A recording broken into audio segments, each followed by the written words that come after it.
Hello students, तो 10th physics का chapter electricity का नेक्स्ट लेक्चर। और इससे पिछले लेक्चर में हमने पढ़ा था चार्ज क्या होता है। ठीक है, चार्ज क्या होता है, चार्ज की प्रॉपर्टी क्या है, चार्ज की यूनिट क्या है, और ठीक है उससे नेचर वाइज हमने उसकी सब प्रॉपर्टीज़ पढ़ ली थी। क्वांटाइजेशन क्या है, एडिटिविटी क्या है, कंजर्वेशन क्या है, तो ये सब चार्ज की प्रॉपर्टी थी। आज हम इससे आगे का लेक्चर पढ़ते हैं। तो ये आपको पता है कि बहुत ही इंपॉर्टेंट चैप्टर है 10th बोर्ड के हिसाब से। यहाँ से क्वेश्चंस आते ही आते हैं, थ्योरी प्लस न्यूमेरिकल्स दोनों आते हैं। तो स्टार्ट करते हैं आज का लेक्चर और 4 से आगे का पढ़ते हैं कि 4 से आगे क्या पढ़ना होता है। तो 4 से आगे हम पढ़ते हैं कि चार्ज, अब चार्ज हमें पता है कि charge can be transfer from one body to other body. Charge एक बॉडी से दूसरी बॉडी में ट्रांसफर होता है। ठीक है, इसका मतलब चार्ज ट्रांसफर हो सकता है। तो चार्ज किन बॉडी में ट्रांसफर होता है, किन में नहीं होता। सब बॉडी में चार्ज ट्रांसफर नहीं हो सकता। अरे समझ में भाई, चार्ज हर बॉडी में ट्रांसफर नहीं हो सकता है, चार्ज कुछ बॉडी में ही ट्रांसफर हो सकता है। तो उस टर्म्स पर हम आज पढ़ते हैं आगे का टर्म्स। तो स्टार्ट करते हैं आज का लेक्चर 10th फिजिक्स इलेक्ट्रिसिटी। और अब हम पढ़ते हैं conductor and insulator.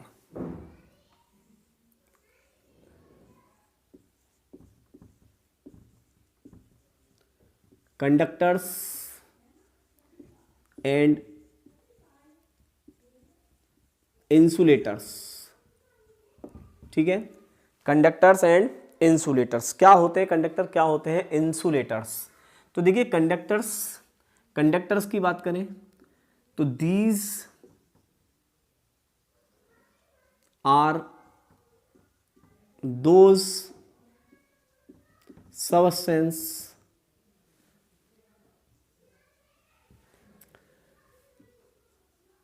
in which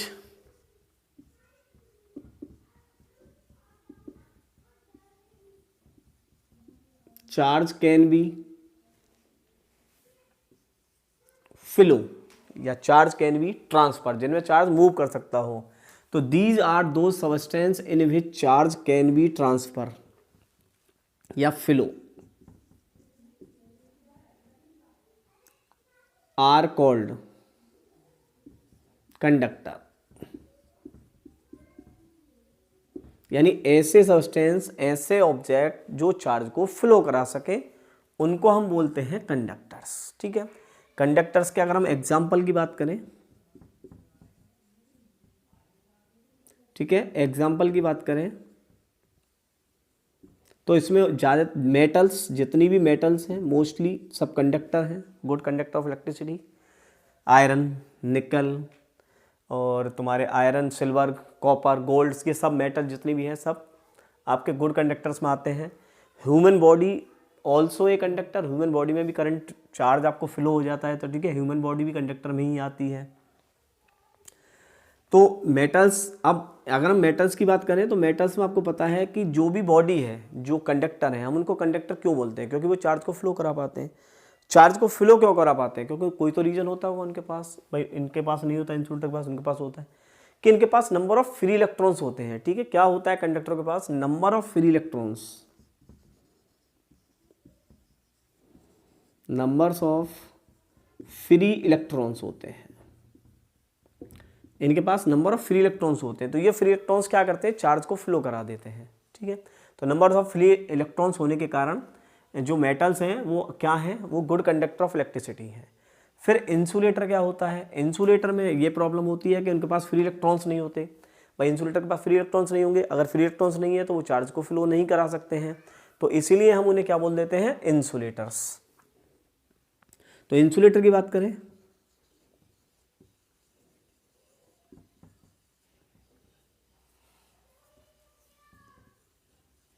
तो इंसुलेटर्स की बात करें तो ये वो सब्सटेंस हैं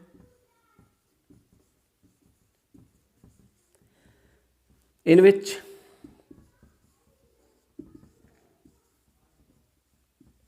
charge can not be flow, can not be flow. इनके अंदर चार्ज फ्लो नहीं करता है। हमें पता है किसके कारण, due to no free electron. ठीक है, इनके पास फ्री इलेक्ट्रॉन्स नहीं होते। आपसे पूछे कि भाई एग्जाम्पल क्या है इनके, तो इनके एग्जाम्पल भी हम बता सकते हैं। इनके एग्जाम्पल होता है प्लास्टिक, रबड़,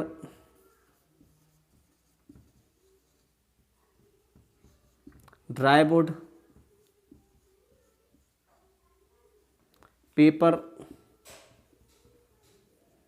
एटसेट्रा। बहुत सारे एग्जाम्पल्स हैं हमारे पास। तो ऐसे मटेरियल जिनके पास फ्री इलेक्ट्रॉन्स नहीं होते हैं उनको हम इंसुलेटर में ले जाते हैं।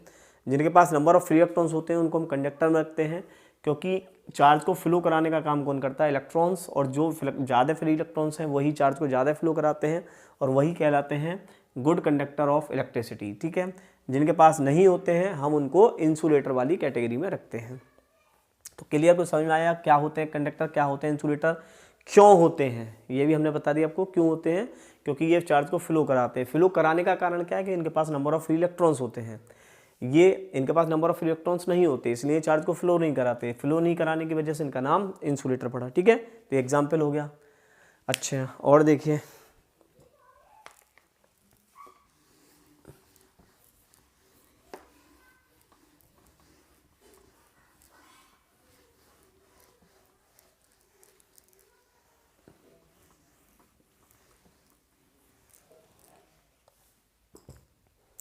अब हम इलेक्ट्रिसिटी हमारी, ठीक है, हम इसको दो पार्ट में पढ़ लेते हैं। एक पढ़ लेते हैं हम स्टैटिक इलेक्ट्रिसिटी और एक पढ़ लेते हैं हम करंट इलेक्ट्रिसिटी। ठीक है, एक स्टैटिक और एक करंट इलेक्ट्रिसिटी।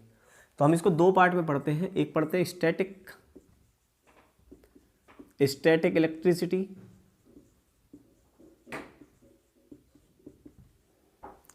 और एक पढ़ते हैं हम करंट इलेक्ट्रिसिटी। तो स्टैटिक इलेक्ट्रिसिटी क्या होती है? स्टैटिक का मतलब होता है, रियलिटी में समझिए तो स्टैटिक का मतलब होता है रेस्ट। तो अगर हम इसको बोले तो इसको बोल सकते हैं charge at rest. Charge at rest. अब अच्छा, जब भी हम चार्ज की बात करते हैं तो किसकी बात करते हैं? इलेक्ट्रॉन की बात करते हैं। चार्ज की बात करोगे तो इलेक्ट्रॉन की बात करोगे। बताया था हमारे पास दो चार्ज पार्टिकल हैं, इलेक्ट्रॉन और प्रोटॉन। प्रोटॉन टाइटली बाउंडेड होता है न्यूक्लियस में, तो वो तो बाहर जा नहीं सकता। इलेक्ट्रॉन फ्री होता है, वो जा सकता है। तो इलेक्ट्रॉन के बारे में बात करते हैं। तो अब हमें पता है कि इलेक्ट्रॉन के बारे में बात कर रहे हैं, और इलेक्ट्रॉन के पास जो ऑलवेज चार्ज होता है वो होता है -1.6 × 10⁻⁻19 कूलम। ये चार्ज होता है इलेक्ट्रॉन के पास। अच्छा, जिस भी ऑब्जेक्ट के पास चार्ज होता है उसकी एनर्जी है। अगर जिसके पास एनर्जी है क्या वो रेस्ट पर रह सकता है? वो कभी रेस्ट में नहीं रहता। इसका मतलब इलेक्ट्रॉन कभी रेस्ट में रहता है, इलेक्ट्रॉन नेवर भी रेस्ट। ठीक है, तो ये भी हम पढ़ लेते हैं कि इलेक्ट्रॉन नेवर भी rest.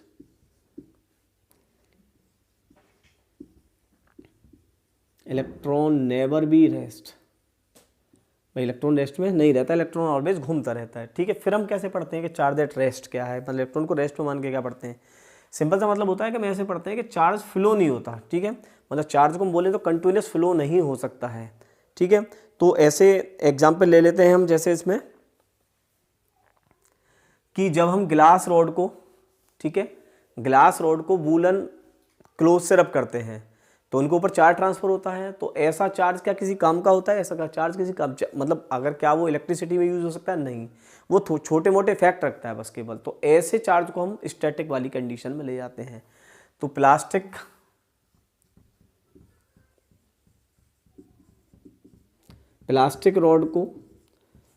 Rod rub on woollen clothes. ठीक है, तो चार्ज ट्रांसफर हो जाता है। तो plastic rod rubs on woollen clothes, then charge transfer. ठीक है, ग्लास रॉड भी बोल लेते हैं हम यहाँ पर। ठीक है, तो प्लास्टिक, ग्लास, एबोनाइट रॉड, बहुत सारे एग्जाम्पल हैं हमारे पास। ग्लास रॉड को रब करते हैं हम। ठीक है, तो क्या होता है कि जब हम इसको रब करते हैं तो इनके ऊपर चार्ज ट्रांसफर होता है, लेकिन वो जो चार्ज है वो आप सोचे कि फ्लो हो जाएगा, वो कहीं फ्लो नहीं होता। तो ऐसे चार्ज को हम किस कंडीशन में बोलते हैं? स्टैटिक में बोलते हैं। ठीक है, अब आपने देखा है जैसे कॉम्ब है, ठीक है, कॉम्ब को आप ड्राई हेयर पर रब करो तो आप देखोगे बिट ऑफ पेपर को अपनी तरफ अट्रैक्ट कर लेता है। तो ठीक है, क्योंकि उस पर चार्ज आ गया है।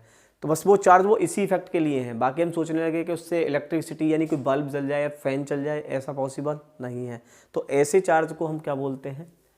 Static electricity. क्लियर? स्टैटिक। और दूसरी कौन सी है? दूसरी होती है करंट इलेक्ट्रिसिटी। करंट इलेक्ट्रिसिटी, ठीक है। करंट इलेक्ट्रिसिटी क्या होती है? करंट इलेक्ट्रिसिटी होती है व्हेन चार्ज फ्लो, ठीक है, when charge flow continuously flow, यानी चार्ज एक बॉडी से दूसरी बॉडी में कंटिन्यूसली फ्लो होता है, तो हम उसे बोलते हैं करंट इलेक्ट्रिसिटी। और वो इलेक्ट्रिसिटी वही होती है जिससे हम बल्ब के फैन जो घरों पर यूज होती है, जो फैक्ट्रियों में यूज होती है, जो कंपनी में यूज होती है, वो सब क्या है? वो करंट इलेक्ट्रिसिटी है। ये क्या होती है? ये फ्लो ऑफ चार्ज होती है। Flow of charge one place to other places, continuous charge flow होता है, तब जाकर उसको बोलते हैं हम करंट इलेक्ट्रिसिटी। ठीक है, तो समझ में आया स्टैटिक का मतलब क्या होता है? स्टैटिक का मतलब चार्ज एट रेस्ट। कभी हम सोचें कि चार्ज एट रेस्ट, तो वो चार्ज एट रेस्ट ऐसा नहीं होता कि इलेक्ट्रॉन रेस्ट में कर दिए, नहीं, वो ऐसा चार्ज होता है कि जो मतलब किसी काम का नहीं होता, मतलब बस ट्रांसफर हो जाता है बॉडी टू बॉडी, बाकी कुछ नहीं है। तो नंबर ऑफ एग्जाम्पल मैंने आपको बताए हैं यहाँ पर, तो वो आप पढ़ सकते हैं 10th के हिसाब से। ठीक है, तो ये है करंट इलेक्ट्रिसिटी। तो यहाँ तक हमें समझ में आया।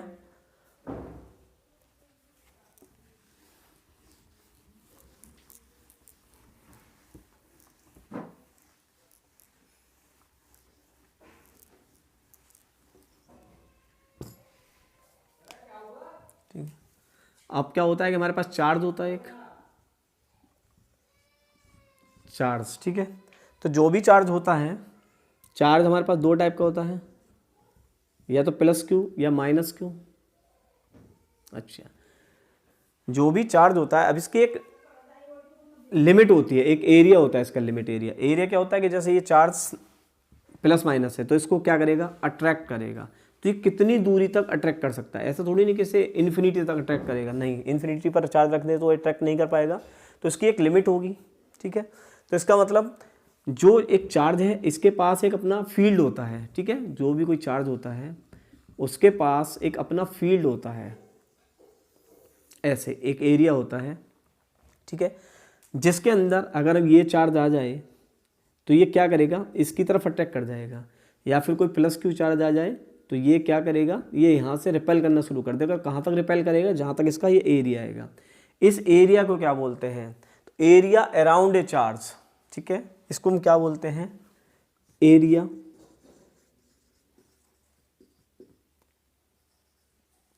Around a charge, area around a charge where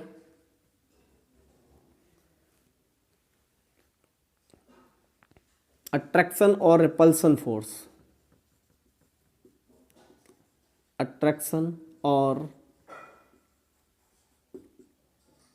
repulsion force can be experienced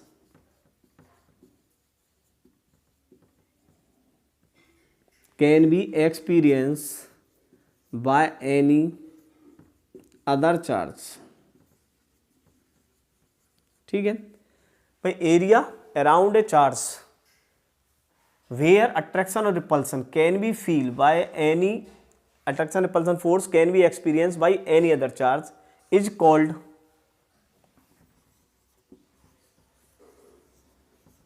electric field. ठीक है, तो आपसे इलेक्ट्रिक फील्ड की डेफिनेशन पूछा, तो इलेक्ट्रिक फील्ड की डेफिनेशन क्या होती है? 10th में वैसे ज़्यादा है नहीं, तो इलेक्ट्रिक फील्ड की डेफिनेशन है कि area around a charge where the attraction और repulsion can be experience by any other charge is called electric field. ठीक है, तो इलेक्ट्रिक फील्ड है, इसको हम इलेक्ट्रिक फील्ड बोलते हैं। और आपको इसका फॉर्मूला अगर लिखना है तो इसका फॉर्मूला होता है, आपको याद रखना है, तो E is equal to k Q by are square. ठीक है, और ये एक वेक्टर क्वांटिटी है, E is equal to k q by r square. ठीक है, हम इसे याद रख सकते हैं। K क्या है? K कांस्टेंट है यहाँ पर, बस ये याद रखना है आपको। अभी K क्या है? एक कांस्टेंट है, और जो मीडियम पर डिपेंड करेगा। Q क्या है? Q चार्ज है, और R है डिस्टेंस। ठीक है, R डिस्टेंस होती है। अभी हमें फॉर्मूला बस केवल इतना ही याद रखना है, E is equal to k q by r square electric field होता है, और ये वेक्टर क्वांटिटी होती है, याद रखना है, ये वेक्टर क्वांटिटी। ठीक है, K क्या है? कांस्टेंट। K की वैल्यू आप हमें याद रख सकते हैं यहाँ पर 9 × 10⁻⁹ metre 9 into 10⁹9 newton metre square पर कूलाम स्क्वायर। ठीक है, तो ये इसकी वैल्यू होती है 9 इंटू 10⁹9। अभी आप केवल इतना ही याद रखें 10th में। और ये Q होता है चार्ज और R होती है डिस्टेंस। तो इलेक्ट्रिक फील्ड का फॉर्मूला है। ठीक है, तो इलेक्ट्रिक फील्ड है क्या, area around a charge where the attraction और repulsion can be feel any other charge is called electric field. और कैसी क्वांटिटी है, वेक्टर क्वांटिटी है। क्लियर हो गया कंसेप्ट। तो ये इलेक्ट्रिक फील्ड का कंसेप्ट था। तो ये कंसेप्ट हमारा इलेक्ट्रिक फील्ड का। और नेक्स्ट वीडियो में हम पढ़ेंगे इलेक्ट्रिक पोटेंशियल। भाई इसी ने मैंने आपको फील्ड बताया है। तो नेक्स्ट वीडियो में हम पढ़ेंगे कि पोटेंशियल क्या होता है, इलेक्ट्रिक पोटेंशियल या पोटेंशियल डिफरेंस क्या होता है, जो बहुत इंपॉर्टेंट होता है, और कैसे मेजर करते हैं और क्या उसका रोल होता है। तो जुड़े रहिए चैनल के साथ, लाइक करें, सब्सक्राइब करें। All the best.